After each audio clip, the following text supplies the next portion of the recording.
Every 10 years, federal, state, and local political districts are redrawn in order to more accurately reflect recent census data. With Maryland's boundaries under review, some leaders are pushing to redraw Congressional District 1 to include Prince George's. Supporters believe the move would secure the Democratic base and help re-elect former Congressman Frank Cradaville, who lost to Republican Andy Harris in the last election. The Legislative Black Caucus is against the idea. CTV caught up with Minority Whip Steny Hoyer today and asked him about the proposal. Obviously, as you know, populations have shifted. Some districts have too many, some have too little. And under the Supreme Court ruling, of course, the districts must be equal.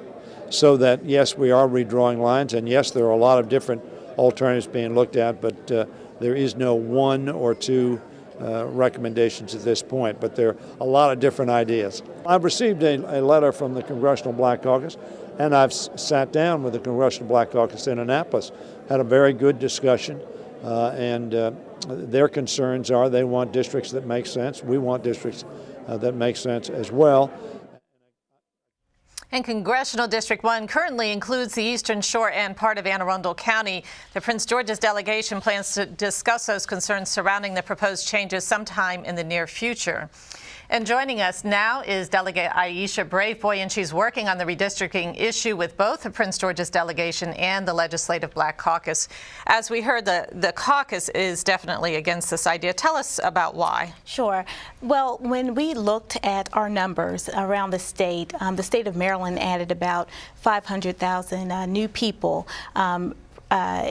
In particular, African Americans, our census numbers rose by 15.1%, and we now make up over 1.7 million residents in the state of Maryland.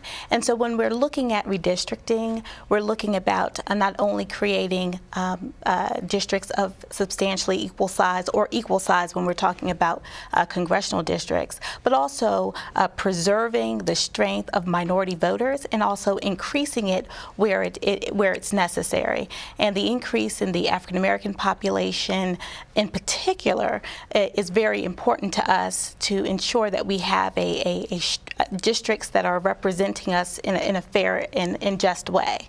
And when we looked at the first congressional district, which is really the base of that is in the Eastern Shore, and we look at a place like Prince George's County, which is a very suburban, in many ways urbanized area, we didn't really see a natural fit for our county in the first congressional district. And so we indicated to our congressional members that although the state obviously has the final say when it comes to redistricting, we're certainly sensitive to the discussions that they're having at the federal level, and we wanted to at least put our cards on the table and let them know that that the Black Caucus would oppose any plans to put parts of Prince George's County in the first congressional district. And it's often quite a fine line between what is geographically seems to be where you're contiguous with something that's within your district and where this is clearly, like you were saying, the Eastern Shore. At what point does it become gerrymandering